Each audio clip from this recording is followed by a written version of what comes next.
In the middle of the funeral, the cleaning lady screams, "Your mother is alive, this casket is a sham by your wife." The son, confused, orders the casket opened, and it is empty. The truth explodes before everyone, transforming grief into scandal. If this story interested you, don't forget to subscribe to our channel and tell us which city you're watching from. Let's continue. The chapel hall was plunged into an elegant gloom, illuminated only by candles set in silver candelabras that cast dancing shadows on the rich wood-paneled walls. The scent of white lilies filled the air, mixed with the discreet aroma of incense that rose in thin spirals to the high ceiling. People dressed in black occupied the upholstered pews, murmuring condolences in low voices, sharing memories and dabbing tears with cloth handkerchiefs. The atmosphere was one of solemn respect, the kind of farewell reserved for the prominent families of London, where every detail had been carefully planned to honor a life that had, supposedly, come to an end. In the center of the chapel, raised on a base covered with a burgundy velvet cloth, rested a polished mahogany coffin with bronze fittings that gleamed in the candlelight. The lid was closed, sealed, untouchable. White and ivory flowers covered almost its entire surface, forming elaborate arrangements that must have cost a fortune. Around it, wreaths sent by business leaders, politicians, and family friends accumulated, each with a satin ribbon bearing messages of sorrow and gratitude. It was a funeral for important people, the kind that fills the society pages of the newspapers and mobilizes London's elite. Richard was sitting in the front pew, next to his wife Victoria and their daughter Julia. He kept his gaze fixed on the coffin, trying to process the sudden loss that had struck him like a dull blow to the chest. Mrs. Eleanor, his mother, had gone so quickly. A week ago she had been at home, as lucid as ever, tending to her plants on the balcony of her Kensington flat, commenting on the weather and asking him to visit more often. And now there he was, unable to say goodbye, because he hadn't even been able to see her face one last time. Victoria squeezed his hand with controlled force, as if trying to convey support, but there was something in the rigidity of her fingers that made Richard uncomfortable. She maintained an impeccable posture, her black dress finely cut, her hair tied in an elegant bun, her discreet makeup hiding any trace of true emotion. Beside her, Julia, only 15, looked at the coffin with red, confused eyes, biting her lower lip as if trying to hold back something she couldn't name. The priest, a middle-aged man with graying hair and a gentle voice, had begun the ceremony. He spoke of earthly life, of eternal rest, of the peace that awaited those who had lived righteously. Richard heard the words as a distant echo, unable to connect them to the reality of the situation. How could his mother have gone so fast? How had there been no time for goodbyes, for final conversations, for one last hug? Victoria had taken care of everything, organized the funeral with impressive speed, informed relatives, hired the funeral home. He had been grateful for her efficiency, because he didn't feel capable of making decisions at that moment. But now, sitting there, with the closed coffin before him, Richard began to feel something strange. A small, almost imperceptible doubt that grew slowly like an ink stain on absorbent paper. Why was the coffin closed? Victoria had explained that it had been an express wish of Mrs. Eleanor, who had always been discreet and would not have wanted to be displayed in that way. But his mother had never mentioned that to him. On the contrary, in past conversations about the inevitable topic of death, she had always said she wanted a simple farewell, with her face visible, so that people could see she had departed in peace. The ceremony was proceeding when suddenly a sharp movement at the chapel entrance broke the respectful silence. All eyes turned to the back, where a middle-aged woman, dressed simply, was advancing down the central aisle with firm, determined steps. It was Martha, the carer who had looked after Mrs. Eleanor for almost 10 years. She had been abruptly dismissed by Victoria 3 days earlier, without clear explanation, only with an envelope containing her severance pay and a cold request that she not return. Martha walked with a tense face, her hands trembling slightly, but her eyes were fixed on the coffin. She was not wearing black. She wore a light blouse and a dark skirt, ordinary clothes that contrasted with the funereal elegance of the setting. Some people murmured in surprise, others frowned in disapproval. Victoria turned sharply, her eyes wide in a mixture of surprise and restrained fury. The priest stopped speaking, disconcerted by the interruption. Martha stopped a few feet from the coffin, took a deep breath, and then, in a voice that echoed throughout the hall, said loud and clear, "This coffin is empty. Mrs. Eleanor is not dead. She is alive." The silence that followed was absolute, as if time had frozen. Richard felt his heart race, his mouth go dry. He looked at Martha as if he couldn't comprehend the words she had just spoken. Beside him, Victoria went rigid, her fingers digging into the palm of her own hand. "This is absurd." Victoria stood up abruptly, her voice controlled but sharp. "This woman is out of her mind. She was dismissed, and now she comes here to cause this scandal. Someone call security." But Richard also stood up, ignoring his wife. He looked at Martha, and something in her eyes, in the desperate certainty that emanated from her every pore, caused the doubt he had been feeling to transform into something larger. "What are you saying, Martha?" Martha swallowed hard, knowing this was the decisive moment. "I saw Mrs. Eleanor yesterday, Mr. Richard. She's alive. I saw her being taken to a place that wasn't the hospital Mrs. Victoria mentioned. I tried to contact you, but I couldn't. My phone was blocked. I was prevented from entering the house.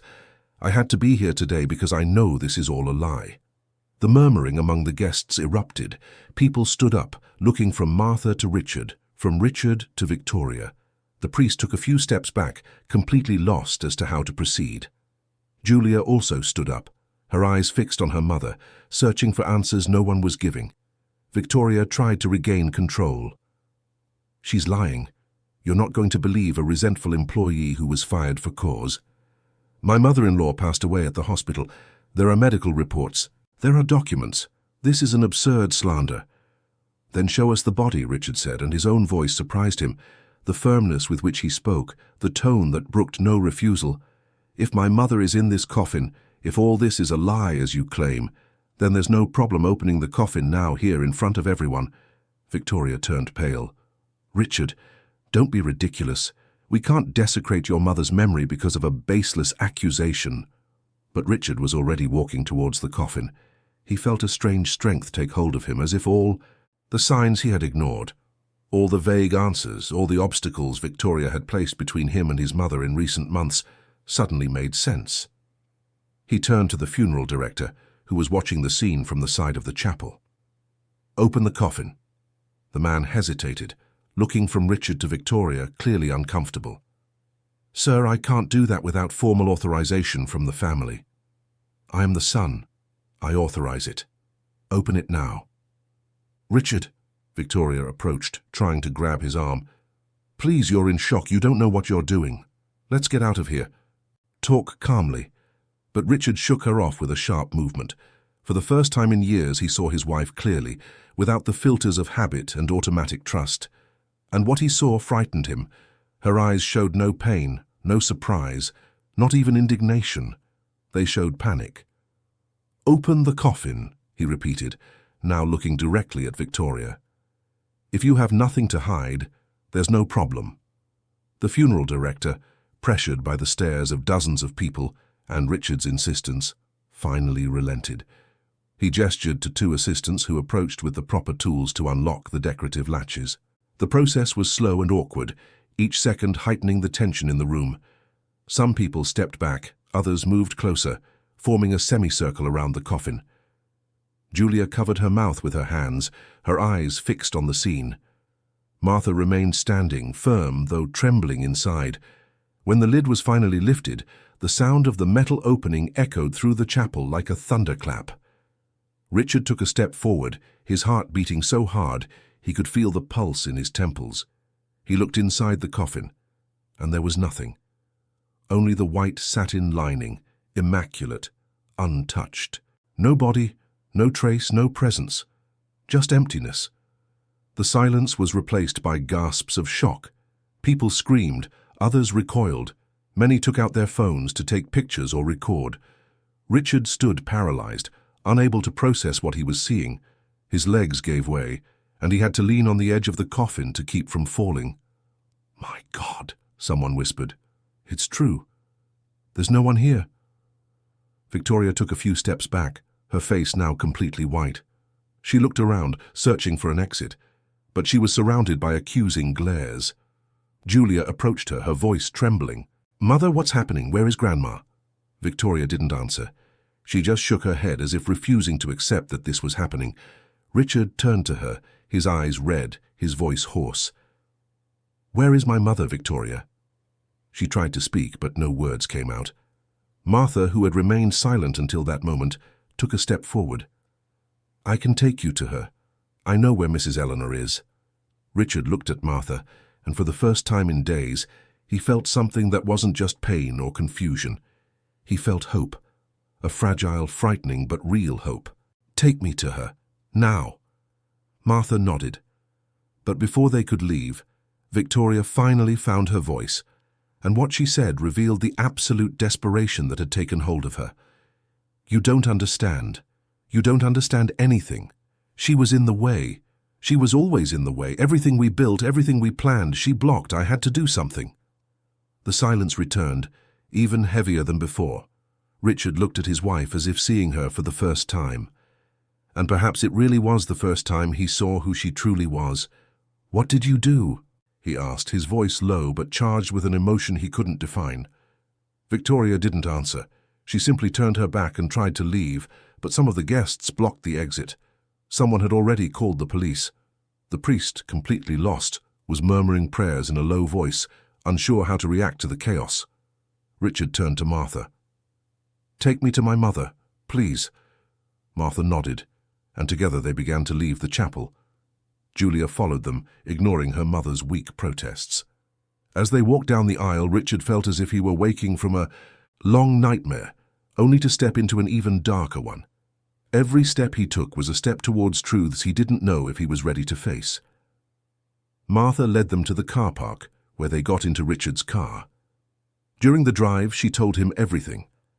How Mrs. Eleanor had begun to be gradually isolated, how visits had been blocked, including her own, how 3 days ago she had returned to the flat to retrieve some belongings she had forgotten and had seen men carrying her employer, who seemed sedated, into an unmarked van. How she had tried to intervene and been threatened. How she had discreetly followed the van and discovered the address of a private clinic on the outskirts of the city, a discreet, almost hidden place that didn't seem to have an official registration. "She didn't resist," Martha said, tears finally streaming down her face. "She was so weak, Mr. Richard, so weak, and no one asked anything, no one checked. They just took her." Richard listened in silence, his hands gripping the steering wheel, his eyes fixed on the road. Beside him, Julia cried softly, hugging herself.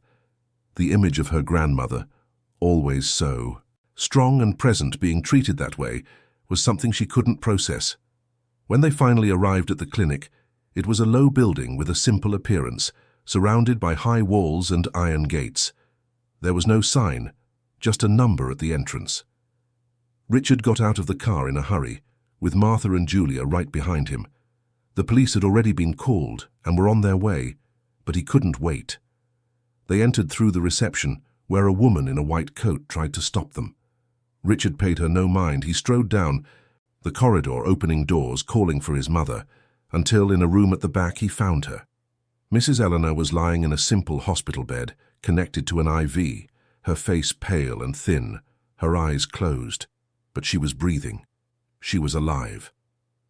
Richard ran to her, holding her hand carefully, as if afraid she might break. "Mother. Mother, it's me. I'm here." Mrs. Eleanor opened her eyes slowly, confused, disoriented. It took a few seconds for her to focus on her son's face. When she finally recognized him, her features contorted into an expression of relief and exhaustion. "Richard," she whispered, her voice weak. "You came." "Yes, Mother. I'm here. You're safe now." Julia approached too, holding her grandmother's other hand, crying openly. Martha remained at the door, relieved, but also apprehensive about what would come next. The police arrived minutes later, accompanied by an emergency medical team. Mrs. Eleanor was immediately transferred to a real hospital where she would be properly assessed and treated. Richard didn't leave her side for a second, as if he feared that if he lost sight of her, she would disappear again. Meanwhile, back at the chapel, Victoria was being questioned. She had tried to remain firm, denying everything, but the evidence was beginning to pile up. The funeral director, under pressure, admitted to being paid to provide an empty coffin. Forged documents were found. Bank records showed suspicious transfers. And so, what should have been a quiet and respectful funeral turned into the beginning of a scandal that would shake not only the family, but all of London society. The news spread quickly.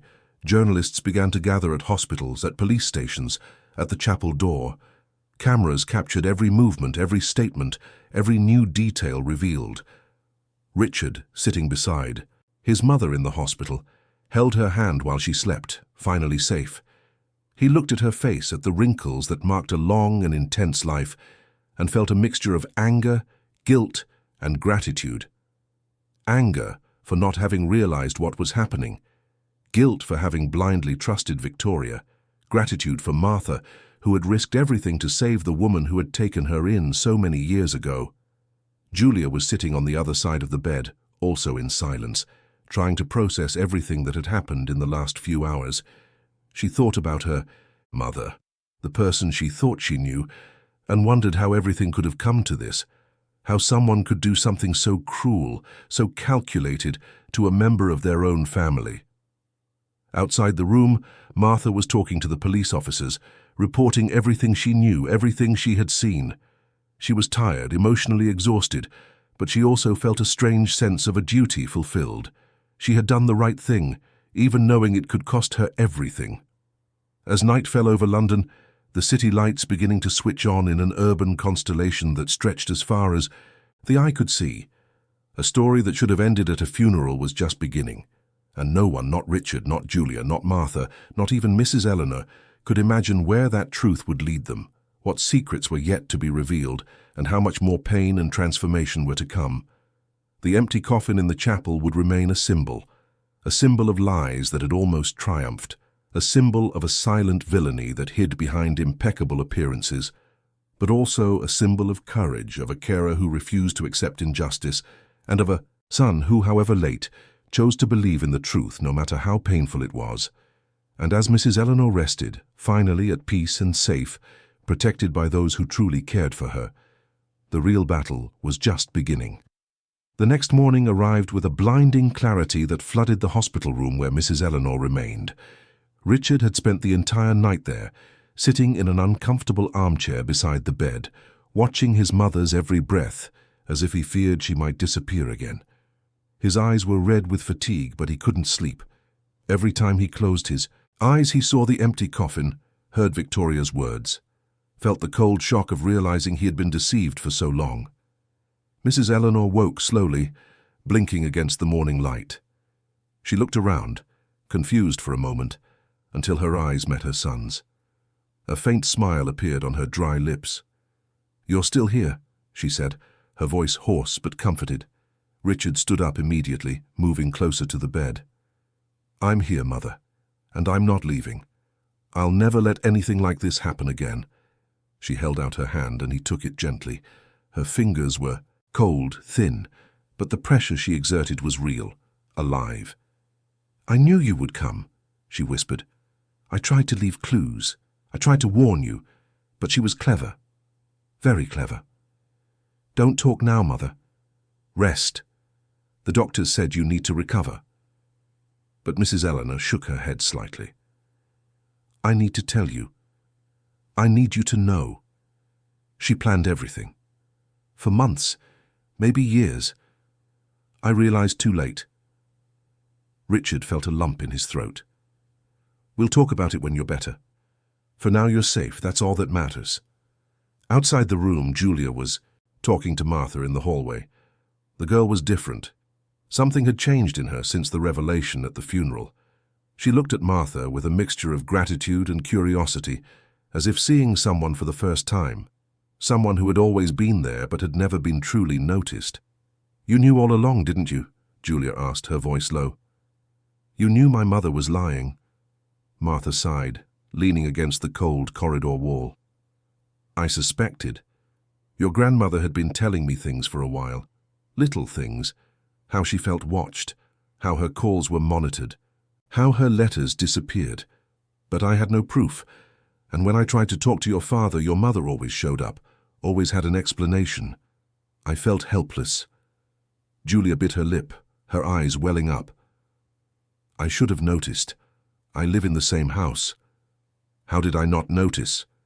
You were a child when it all began, and your mother was very good at hiding things, at making everything seem normal. But it wasn't normal, Julia said, her voice breaking. Nothing was normal. I just didn't want to see. Before Martha could answer, a police officer approached. It was Detective Inspector Robert Fisher, an experienced, middle-aged man with eyes that seemed to have seen a great deal over the years. He greeted them both with a respectful nod. Miss Julia, Mrs. Martha, we need to formalize some statements, if you could accompany me. They followed the inspector to a private room within the hospital, where he had set up a sort of temporary base to conduct the initial interviews. The room was small, with white walls and a simple table. The inspector sat on one side, Martha on the other, while Julia remained standing, leaning against the wall. Mrs. Martha, the inspector began, opening a notebook, I need you to tell me everything again from the beginning. Every detail could be important. Martha took a deep breath and began to recount everything. How she had worked for Mrs. Eleanor for 10 years, developing a relationship that went beyond the simple role of a carer. How her employer had become almost a mother to her, especially after Martha had lost her own family in an accident years ago. How Victoria had always treated her with a certain coldness, but it had intensified in recent months. How she had gradually been excluded from the household routines, prevented from accompanying Mrs. Eleanor to medical appointments, forbidden from answering calls directed to the elderly woman. It was in the last month that things got really strange, Martha said, her voice trembling slightly as she relived the memories. Mrs. Eleanor started passing me hidden notes, little pieces of paper with messages, things like, they are planning something, or don't trust her. I didn't quite understand. I thought it was paranoia, that she was confused, but then a week ago I found her crying in her room. She told me Victoria was stealing documents from her, altering things, making her sign papers she didn't understand. The inspector took quick notes. And did you confront Mrs. Victoria? I tried, but she fired me on the spot, said I was making up stories, that I was trying to manipulate Mrs. Eleanor. She offered me a good payment to leave and not cause trouble. I took the money because I needed it, but I didn't accept the silence. I kept watching from a distance. That's how I saw them take Mrs. Eleanor from here 3 days ago.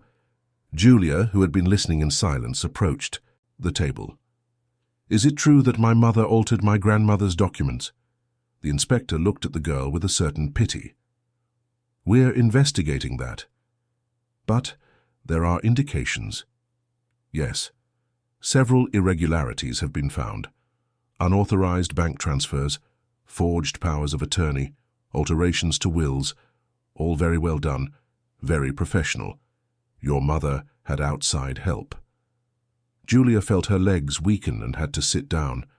The image of her mother, always so controlled, always so perfect, began to shatter in her mind. It wasn't just an isolated lie.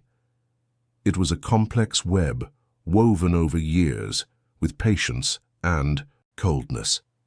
After finishing Martha's statement, the inspector asked Julia to also report everything she knew. The girl spoke of the gradual estrangement between her and her grandmother, how her mother always had an excuse to prevent visits, how her grandmother seemed increasingly tired and silent on the few occasions they saw each other. She spoke of conversations that now made sense, of glances that now seemed like cries for help. Meanwhile, in another part of the city, Victoria was being interrogated at a police station. She had spent the night in a cell, still dressed in her funeral attire, her hair disheveled, her makeup smudged. But even so, she maintained a rigid, almost defiant posture. Seated before 2 investigators, she denied everything with calculated firmness. I did nothing illegal. My mother-in-law was ill, frail. I took care of her. I made difficult decisions, yes, but always with her and the family's best interests at heart. Then why was the coffin empty, Mrs. Victoria? One of the investigators asked, his tone dry. Victoria hesitated for a second, but quickly recovered. "It was a mistake by the funeral home, their error, I didn't know." "You hired the funeral home, paid in cash, according to the records, and the director has already confessed that he was paid extra to provide an empty coffin. No questions asked." "He's lying. They're all lying. That employee, Martha, was always problematic. She manipulated my mother-in-law, and now she's manipulating my family." The investigators exchanged glances. It was clear that Victoria would not cooperate easily. She had built a fortress of denials and was trying to keep every piece of it standing, even as everything crumbled around her. The news of the fake funeral spread like wildfire. Newspapers, websites, social media, all covered the case with sensational details. The story had all the elements the public loved: a wealthy family, dark secrets, a seemingly unsuspected villain, and an unlikely heroine in the figure of Martha. Television networks sent crews to cover every angle. Reporters surrounded the hospital, the police station, the family home in Kensington. Martha was approached by several journalists. At first, she tried to avoid them, but eventually she gave in and granted an interview to a local station. Seated in a simple chair under the harsh light of the cameras, she told her side of the story with sincerity and emotion. She wasn't seeking the spotlight. She didn't desire fame, but she wanted the truth to be known. "I didn't do anything special," she said, her voice firm but laden with emotion. "I just did what anyone should do. Mrs. Eleanor took me in when I had no one. She gave me a job, dignity, treated me like family. How could I abandon her when she needed me most? It would be a betrayal of everything she did for me." The interview went viral. Martha became a symbol of loyalty and courage. Social media pages shared her account, praising her integrity. Many commented on how domestic workers were often invisible, but Martha had proven they were as essential and worthy as anyone else. Donations began to pour in, people wanting to help her financially, offering jobs, support. But not all the attention was positive. 2 days after the interview, Martha began receiving strange calls. The phone would ring, she would answer, but on the other end, there was only silence. This happened 3, 4, 5 times. She thought about blocking the numbers, but they always changed. Then the messages began. The first came via text from an unknown number. It was short and direct. "You made a mistake. You can still reverse it." Martha felt a chill run down her spine. She showed the message to the police, who began tracing it, but the numbers were disposable, hard to track. The second message was more explicit. £50,000 for you to forget what you saw and change your testimony. It's a good offer. Martha didn't reply. She knew she was being tested, pressured to see how far her loyalty would go. But the more they threatened her, the firmer she became. She hadn't fought so hard, risked so much to back down now for fear or money. The third message was more personal. "We know you have debts. We know your sister is ill. We can help or we can complicate things. Choose wisely." That truly frightened her. They knew intimate details of her life. They knew about Carla, her younger sister who was battling a chronic illness and depended on her financially. They knew about the loans Martha had taken out to pay for treatments. It was a complete invasion, a demonstration that whoever was behind this had resources and information. Martha went to Inspector Fisher immediately. He listened attentively, his face serious. "They're trying to silence you.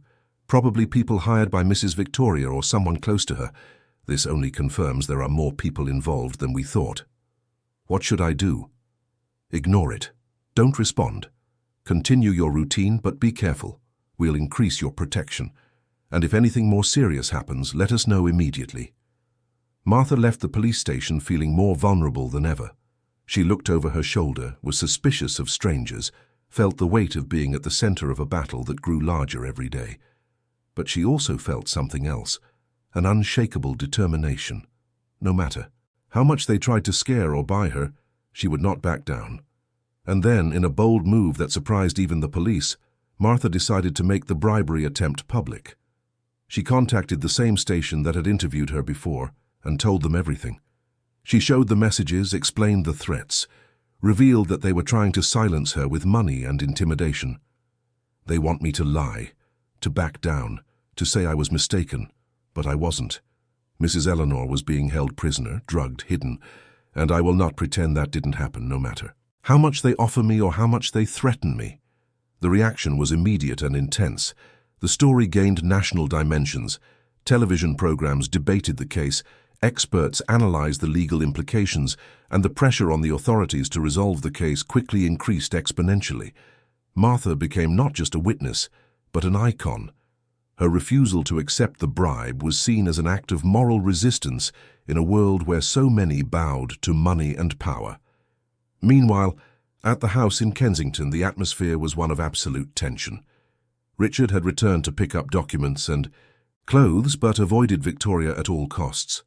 She tried to approach him, tried to talk, but he ignored her. Her presence in the same house had become unbearable for him. Julia was also there, but had moved into the guest room, refusing to sleep near her mother. The silence between mother and daughter was deafening. Victoria tried several times to justify herself, to explain, but Julia didn't want to listen. Every word her mother said sounded false. Every explanation seemed like a new lie. One afternoon, Richard finally confronted Victoria directly. He entered the master bedroom, where she was sitting, on the bed staring into space. "I need to know," he said, his voice controlled but cold. "Why? Why did you do this? What did my mother ever do to you to deserve this?" Victoria looked up. There was weariness in her eyes, but also a dull anger, a resentment she could no longer hide. "She never accepted me," Victoria said, her voice low but charged. "From day one, she thought I wasn't good enough for you, that I was a gold digger, an opportunist. And you know what's worse? You believed her. Whenever she hinted at something, you doubted me. I spent years trying to prove my worth, and nothing was ever enough." Richard felt a rising anger. "So your solution was to lock her in a clinic and pretend she was dead, to steal from her, to forge documents." "I didn't want it to come to this." Victoria stood up, her voice rising. "I just wanted her out of the way, for her to stop interfering, to let us live our lives without constant judgment." "She's my mother," Richard shouted, losing his composure for the first time. "How dare you say she was in the way, and don't realize what you've done? Don't you see the gravity of it?" Victoria recoiled, surprised by his outburst. She tried to regain control, but it was too late. The mask had completely fallen. "You're weak," she said, and the rawness of the statement cut through the air.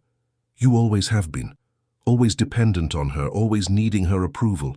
I thought I could free you from that we could build something of our own, without her hovering over us. But you were never able to pull away." Richard looked at the woman with whom he had shared 15 years of his life and realized he had never truly known her. "Get out of this house," he said, his voice icy. "Today, now, I don't want you here when I get back." Victoria opened her mouth to protest, but something in his eyes stopped her.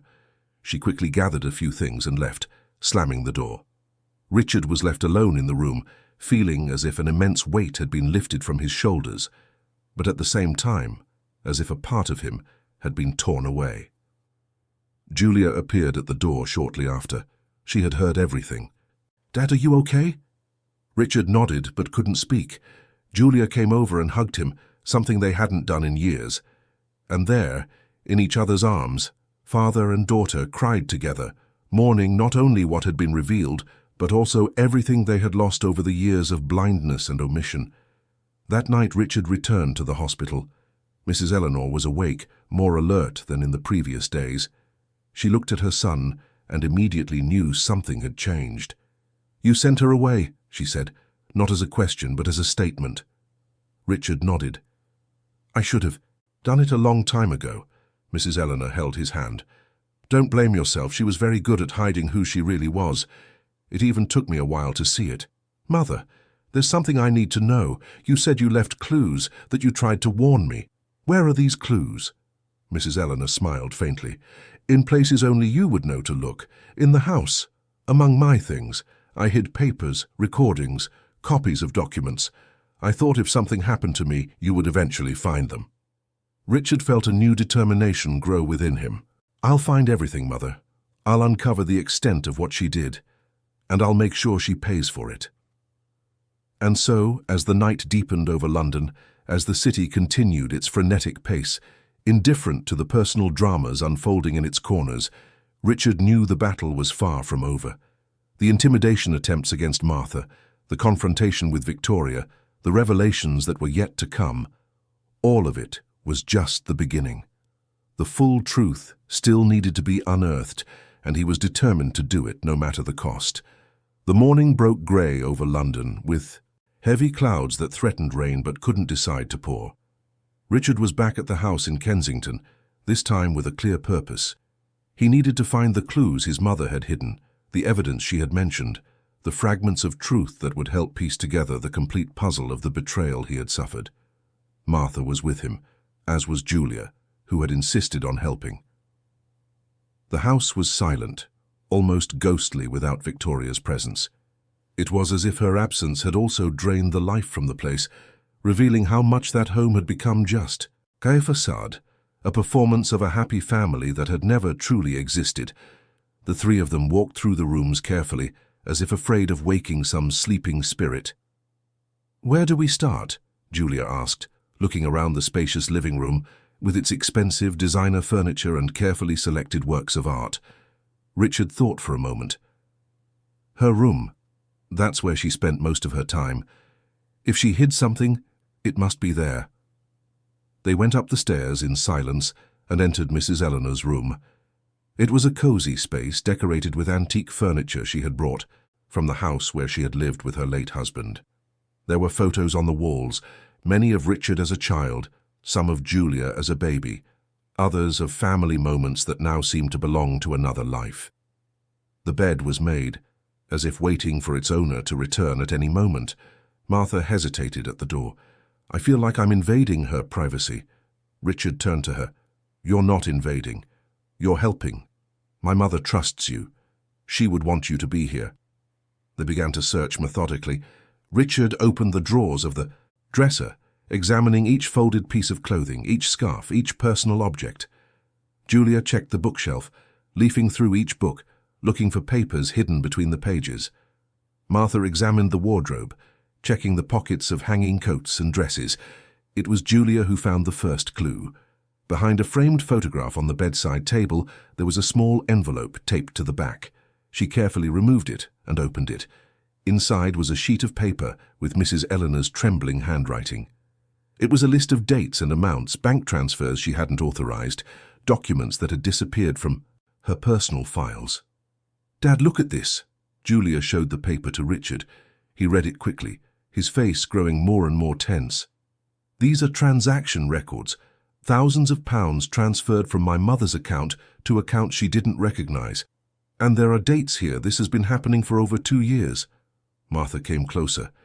"Mrs. Eleanor once told me she thought her money was disappearing, but when she tried to check with the bank, Victoria was always there, always had an explanation.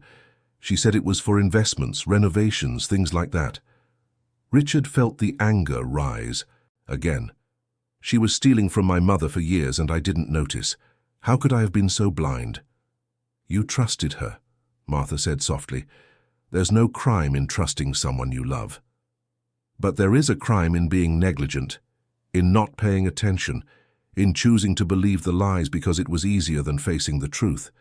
They continued searching and found more. Inside an old jewelry box hidden under necklaces and bracelets Mrs. Eleanor hadn't worn in years were documents. They were copies of powers of attorney, some with signatures that were clearly not hers. There were also altered medical records, reports indicating a senility she didn't have, false psychiatric opinions declaring her incapable of making decisions. "This is forgery," Richard said, examining the papers. "It's not just theft, it's document fraud. She was building a case to declare my mother incompetent, to take legal control of everything." Julia sat on the edge of the bed, pale. "Why would she do all this? My father has his own money. We live well. Why did she need Grandma's money?" Richard sighed. "It's not just about money, Julia. It's about control. Power. Your mother always wanted to be in charge of everything, to have the final say in all decisions. My mother was an obstacle to that, As long as she was here, lucid and present, your mother would never have the absolute control she craved. But she took things too far, Martha said. So far that there's no going back. They continued the search, and Martha found something none of them expected. At the back of the wardrobe, inside an old shoebox, was a small digital recorder. It was an old model but functional. Martha turned it on and Mrs. Eleanor's voice filled the room. It was a recent recording, made just a few days before she was taken.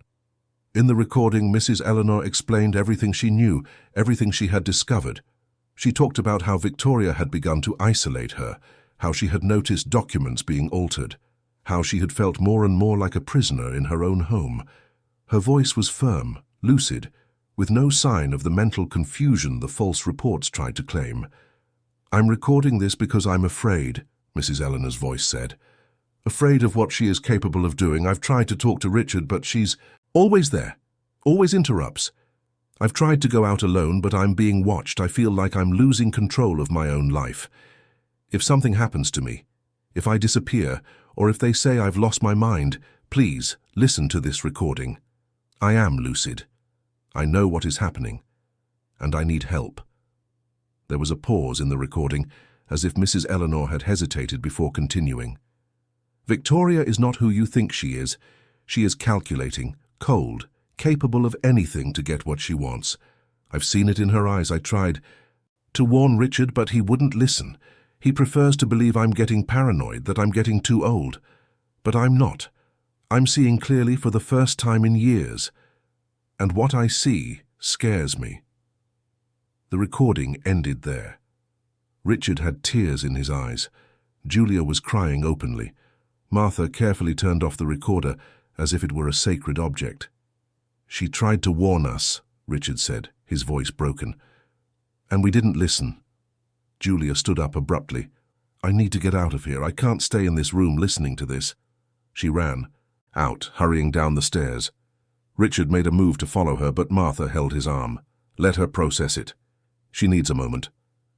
Richard nodded, emotionally exhausted. They carefully packed all the evidence into a bag, preparing to hand it over to Inspector Fisher. But before leaving, Richard took one last look at his mother's room, as if wanting to memorize every detail, every happy memory, before it was all tainted by what he had discovered. Julia was on the back terrace, looking at the garden her grandmother tended with such care. The plants were beginning to wilt, without her attention. Julia thought of all the afternoons she had spent there, listening to her grandmother talk about each flower, each tree, each secret the garden held. How had she not noticed there were other, darker secrets hidden within the house itself? She heard footsteps behind her and turned. It was Richard carrying the bag of evidence.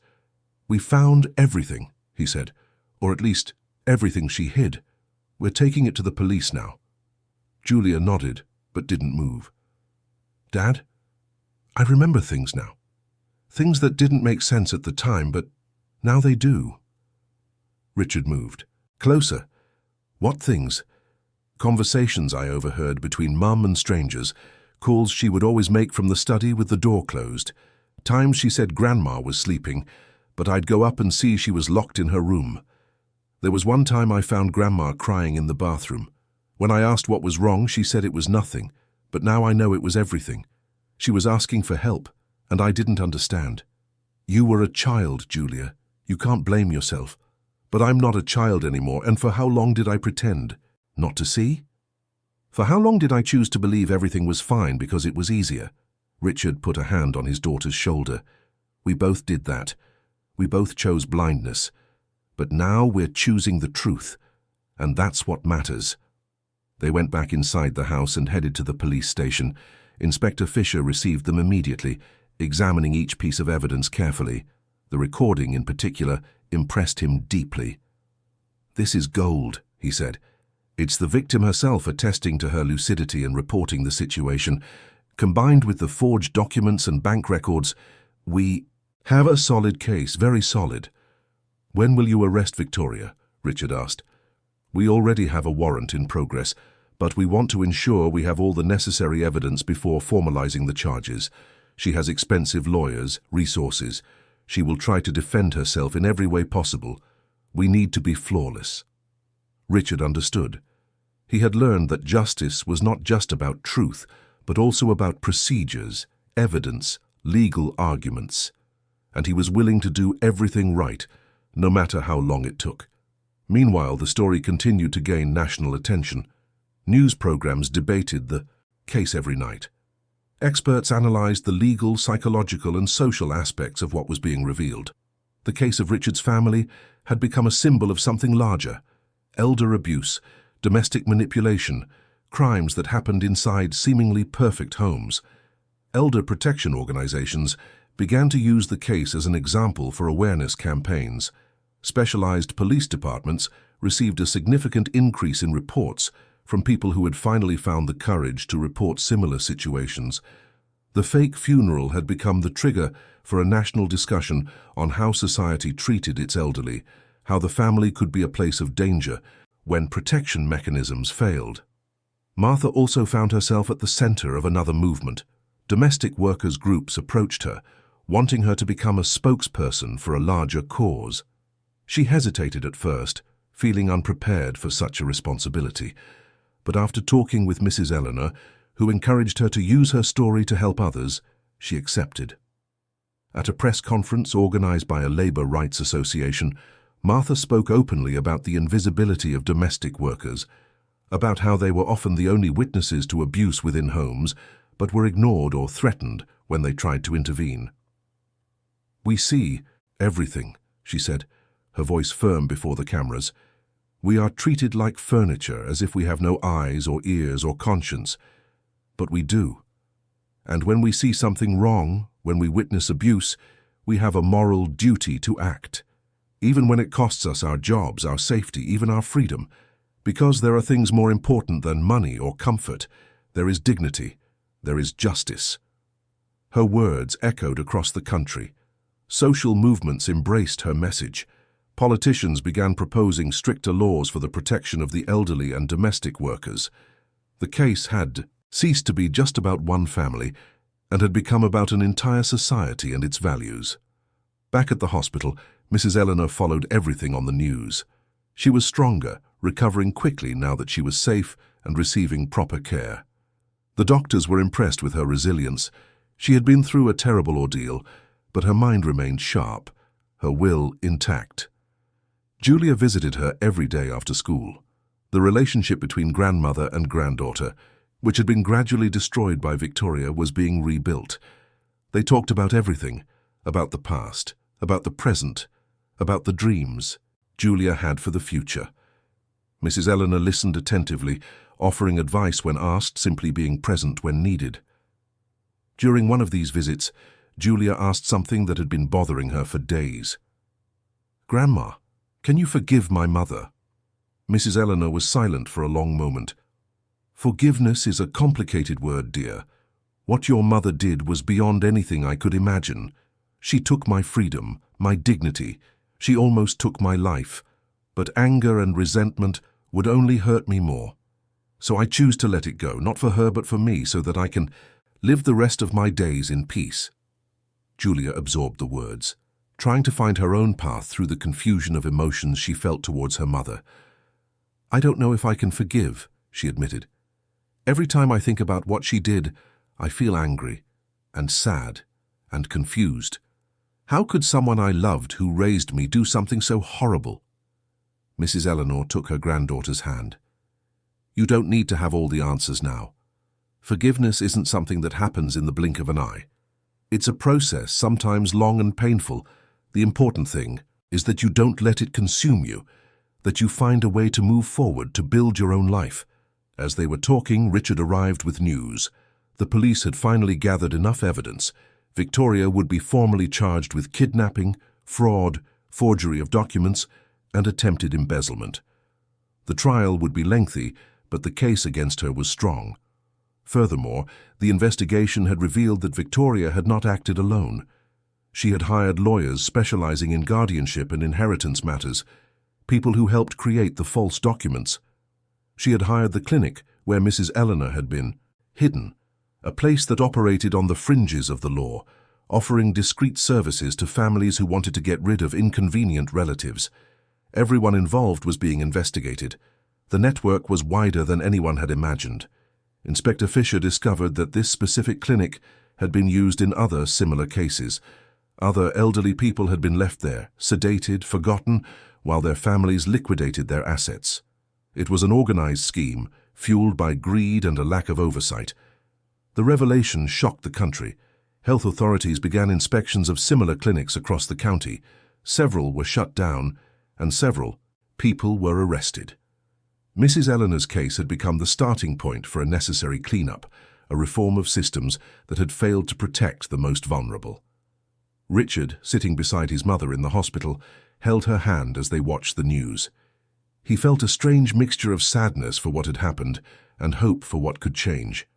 His family had been shattered, but from the destruction, something new was emerging, something that was perhaps truer. Mrs. Eleanor looked at her son. "You're thinking about her." Richard didn't deny it. "I can't stop thinking about who she really was. If I ever truly knew her, if there was anything genuine between us, or if it was all a lie from the beginning." Mrs. Eleanor squeezed his hand. "Not everything was a lie, Richard.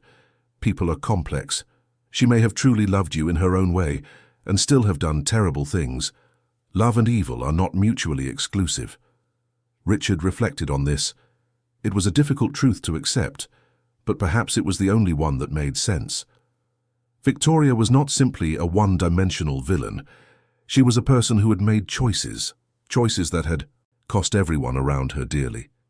Julia entered the room at that moment, carrying fresh flowers from the garden at home. She arranged them in a vase by the bed, chatting animatedly about school, about friends, about future plans. There was a lightness to her that hadn't been there for a long time, as if a weight had been lifted. Mrs. Eleanor watched her granddaughter with affection, noticing the changes. Julia was growing up, maturing, becoming stronger through adversity. The path that had led here was painful, but the result was a girl who had learned to question, to not accept appearances without investigating the truth behind them. Martha appeared shortly after, bringing the homemade soup she had prepared especially for Mrs. Eleanor. The four people, united by tragedy but also by genuine affection, shared a simple meal in that hospital room. They talked, laughed at small things, found moments of normality amidst the chaos that still surrounded them.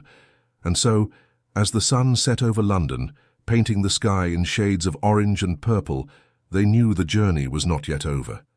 There was a trial ahead, legal battles to be fought, emotional scars to be healed. But for the first time in a long time, there was also hope. Hope that the truth would prevail, that justice would be done, that it was possible to rebuild upon ruins. The following months were a whirlwind of hearings, testimonies and revelations that piled up like layers of a truth no one was fully prepared to face. The courtroom became the stage where Victoria's every lie was dismantled piece by piece, where each forged document was exposed to the unforgiving light of justice. The room was always packed, with journalists occupying the front rows and ordinary people wanting to witness this historic moment that had captured the nation's attention.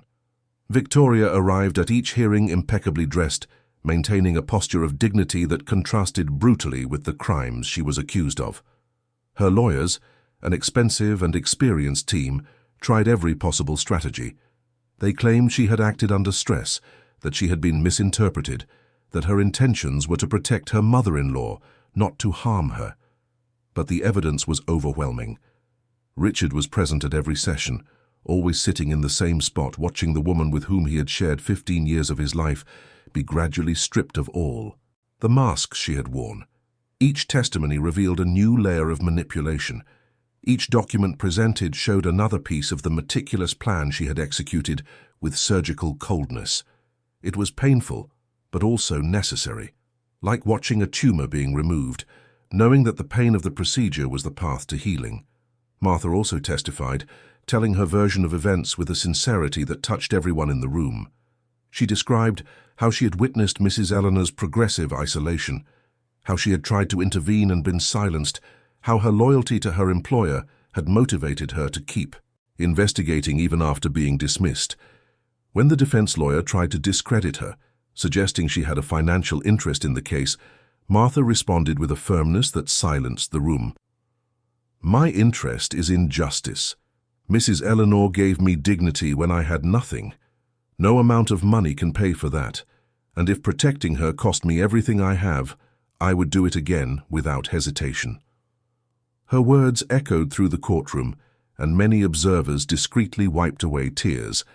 The judge, a middle-aged man with decades of experience, seemed impressed by the integrity of this simple woman, who had become the moral center of the entire drama. Julia also had to testify, an experience that terrified her. She had to talk about her relationship with her mother, about what she had observed over the years, about her own failures to realize what was happening. It was a moment of enormous vulnerability to be there before strangers, exposing her family's deepest wounds. But she did it with a courage that surprised even Richard. When the lawyer asked if she still loved her mother, Julia was silent for a long moment. The entire room awaited her answer. I love the person I thought she was, Julia finally said, her voice trembling but firm. But that person doesn't exist. Maybe she never did. And that's the hardest part to accept. Not just what she did, but discovering that the mother I knew was an illusion. Victoria, who until that moment had maintained a neutral expression, seemed shaken upon hearing her daughter's words. It was the first real sign of emotion she had shown throughout the entire process. But she said nothing, just lowered her gaze as if finally understanding the magnitude of what she had lost. The most impactful moment of the trial came when Mrs. Eleanor took the witness stand. She had recovered significantly in the months since her rescue, though she still showed physical signs of the ordeal she had suffered. But her mind was sharp, her voice firm, her presence commanding respect. She spoke of the years she had lived with Victoria, of how she had repeatedly tried to give her daughter-in-law the benefit of the doubt, of how she had gradually realized the real intentions behind the superficially kind actions. She described the fear she felt when she began to be isolated, the helplessness of seeing her freedom being taken away piece by piece. She spoke of the forced sedation, of waking up in that cold clinic without knowing where she was or how long she would be there. But what struck everyone present the most was when the prosecutor asked how she felt about Victoria now. Mrs. Eleanor looked directly at her daughter-in-law, and the silence in the room was absolute. I feel pity, she said, and there was no anger in her voice, only a deep sadness.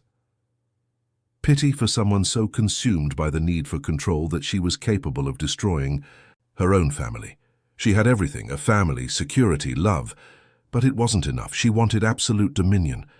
And in the process of trying to control everything, she lost everything, including herself. Victoria finally broke. She covered her face with her hands, her shoulders shaking. But they were not tears of remorse, Richard realized. They were the tears of someone who finally understood she had lost the game, that all her carefully planned moves had crumbled. The trial lasted for weeks, but the verdict, when it finally came, surprised no one. Victoria was found guilty of all charges: kidnapping, fraud, forgery, embezzlement, and criminal conspiracy. The sentence was harsh: years in prison, plus the obligation to repay all the stolen money and pay damages. Her accomplices were also convicted, the entire network dismantled. When the sentence was read, Victoria stood stiffly, staring straight ahead. She didn't look at Richard, she didn't look at Julia, she didn't look at anyone. She simply walked out, escorted by police officers, disappearing down the courthouse corridors as camera flashes captured every second of her fall. Richard felt a strange mixture of relief and sadness. Justice had been served, but the price was high. His family was shattered, his trust broken, his life transformed in ways he had never imagined. But as he left the courthouse, holding his mother's hand on one side and his daughter's on the other, he also felt something else: hope. The following weeks were about rebuilding. Mrs. Eleanor was discharged from the hospital and, after much discussion, decided to return to her home in Kensington. Richard wanted her to stay with him, but she insisted she needed to reclaim her independence, her autonomy, everything that had been taken from her. She went back, but not alone. Martha, who had been officially rehired and was now receiving a fair wage and decent conditions, was always there. More than an employee, she had become part of the family, The house was transformed. Richard installed security cameras, not out of distrust, but as a precaution. He hired a nurse for regular visits, ensuring his mother's health was properly monitored. Julia started spending weekends there, helping her grandmother in the garden, sharing meals, rebuilding the bonds that had been nearly destroyed. Richard also made profound changes in his own life. He realized he had spent years prioritizing work, status, and appearances over what truly mattered. He reduced his workload, delegated responsibilities, and started being truly present instead of just physically present. He learned to listen, to observe, to not accept easy answers when something seemed wrong. One Saturday afternoon, as Richard was helping his mother with the plants on the balcony, Mrs. Eleanor spoke about something she had been thinking. "You know, Richard, as horrible as all this was, it also brought something good. It forced us to wake up, to stop living on autopilot, to question, to value, to be truly present for each other."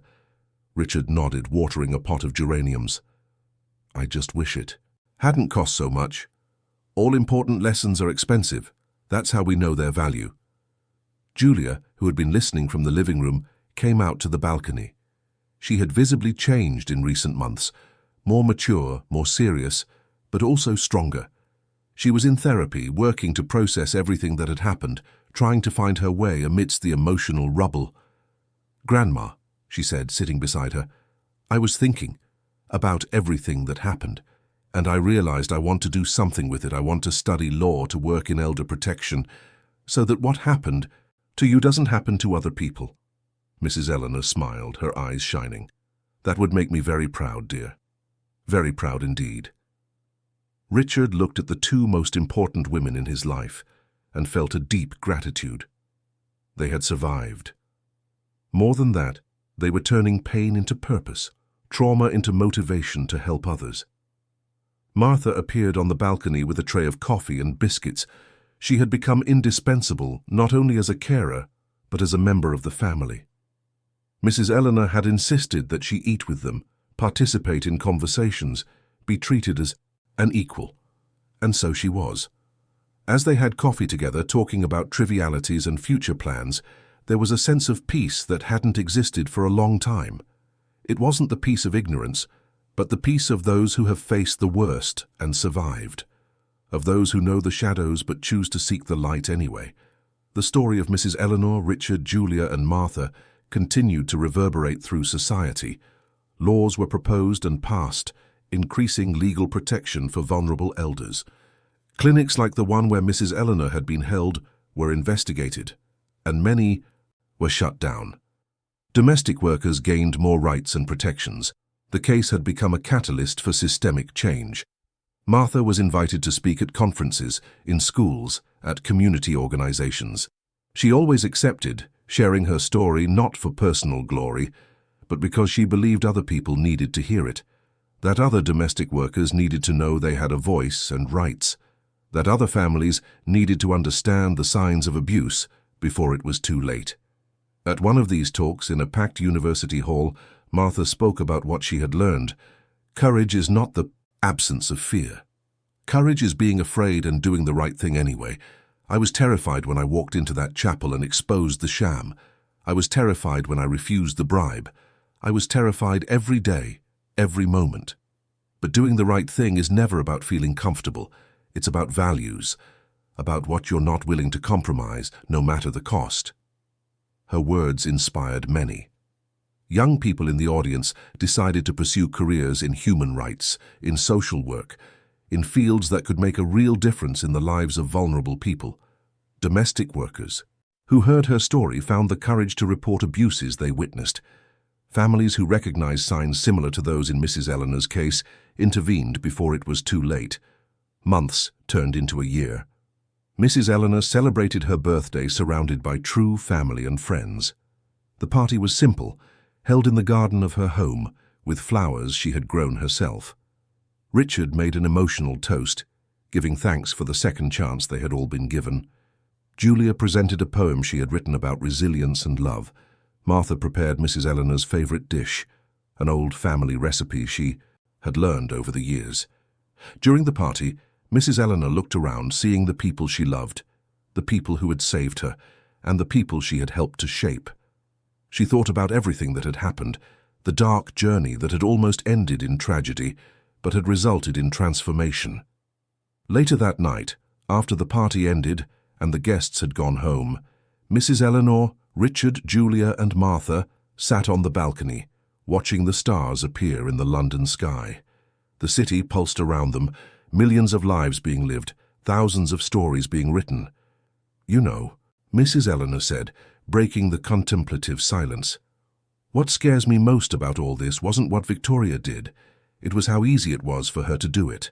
How our society allows vulnerable people to be manipulated, hidden, forgotten, and how all of us, in a way, allow it by not paying attention, by not asking questions, by accepting what's presented to us without question." Richard reflected on her words. "You're right. I accepted everything. I believed everything. Because it was easier. Because blind trust was less work than investigating, questioning, being truly attentive." "But we're attentive now," Julia said, "and we always will be. And we'll teach others to be, too."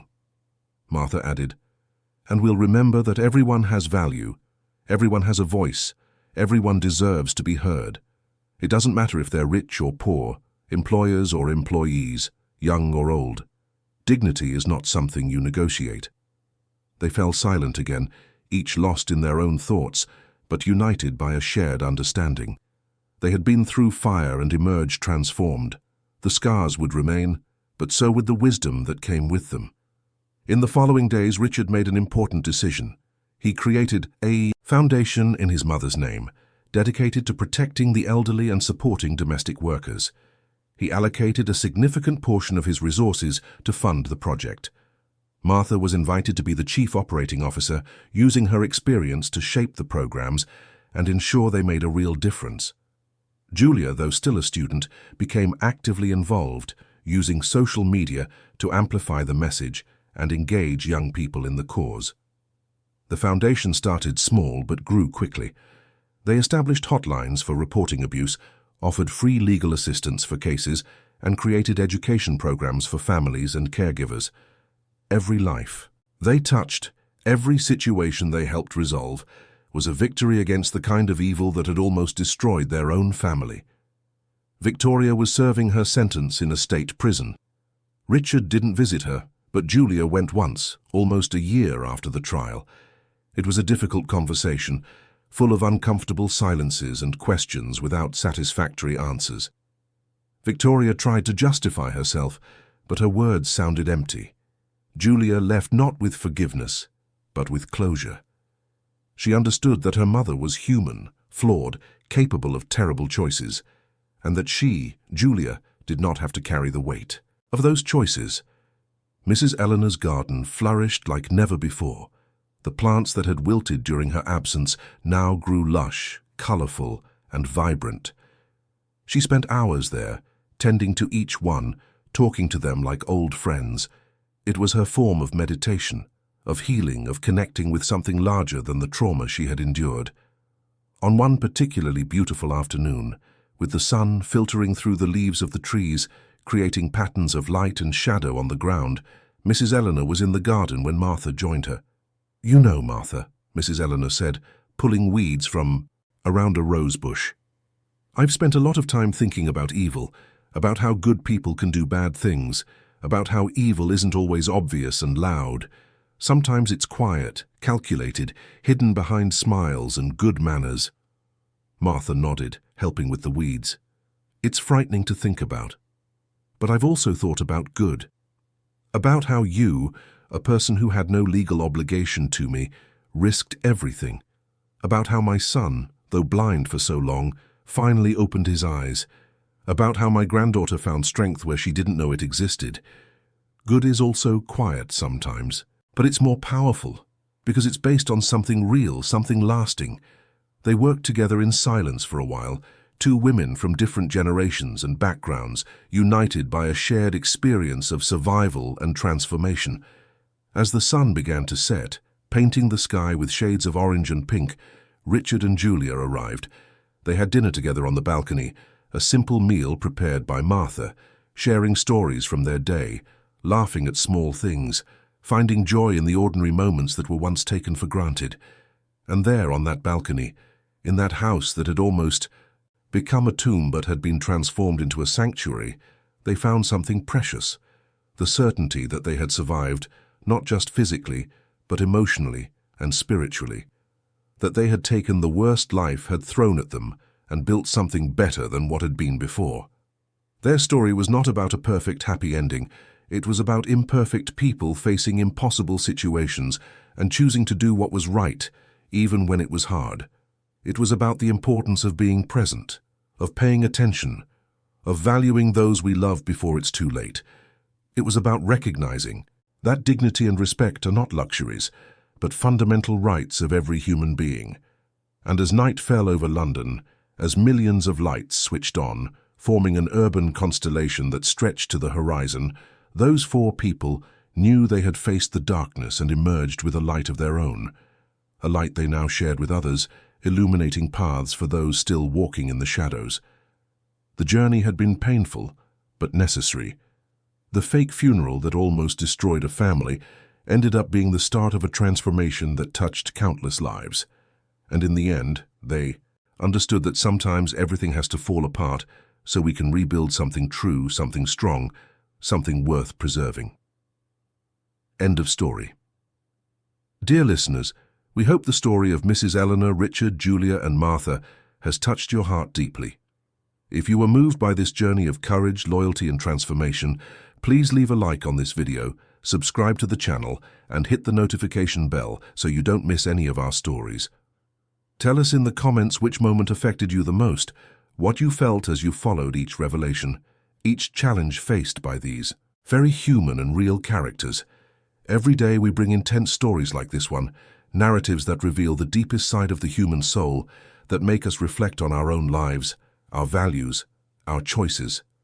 Share this video with someone who needs to hear this message of hope and resistance. We look forward to seeing you in the next episode with a new story that will stir your emotions and make you see life in a different way. Until then, always remember, courage is not the absence of fear, but doing what is right even when everything seems impossible.